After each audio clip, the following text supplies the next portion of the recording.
ಎಲ್ಲ ಬೆಳೆಗಳಿಗೆ ಕನಿಷ್ಠ ಬೆಂಬಲ ಬೆಲೆ ಮತ್ತಿತರ ಬೇಡಿಕೆ ಮುಂದಿಟ್ಟು ಬಂದ ರೈತರನ್ನು ಶಂಭುಗಡಿ ಬಳಿ ತಡೆದ ಪೊಲೀಸರು ಅವರ ಮೇಲೆ ಟಿಯರ್ ಗ್ಯಾಸ್ ಸೆಲ್ ಸಿಡಿಸಿದ್ದರಿಂದ ಪರಿಸ್ಥಿತಿ ಉದ್ವಿಗ್ನತೆಗೆ ತಿರುಗಿತು.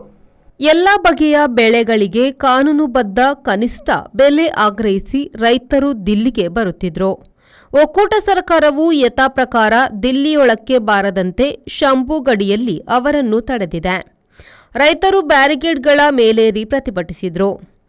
ಆಗ ಪೊಲೀಸು ಲಾಠಿ ಬೀಸುತ್ತಾ ಮುನ್ನಡೆದು ರೈತರ ಮೇಲೆ ಕಣ್ಣೀರು ಗಾಳಿ ಬಿಟ್ಟು ರೈತರ ಕಣ್ಣೀರು ಸುರಿಸುವಂತೆ ಮಾಡಿದ್ರು.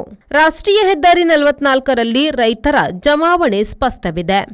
ಟಿಯರ್ ಗ್ಯಾಸ್ ಸೆಲ್ನಿಂದ ಹೊಗೆ ಹೊರಬಂದು ರೈತರನ್ನು ಕಾಡುತ್ತಿರುವುದು ವಿಡಿಯೋ ಕ್ಲಿಪ್ಗಳಲ್ಲಿ ಕಂಡುಬಂದಿದೆ. ಒಬ್ಬ ವಯಸ್ಕ ರೈತರು ಕಣ್ಣೀರು ಗಾಳಿಯಿಂದ ಬಾಧಿತರಾದರು. ಆಗ ರೈತ ಸಹಯೋಗಿಗಳು ಅವರನ್ನು ದೂರ ಒಯ್ದು ಉಪಚರಿಸಿದ್ರು.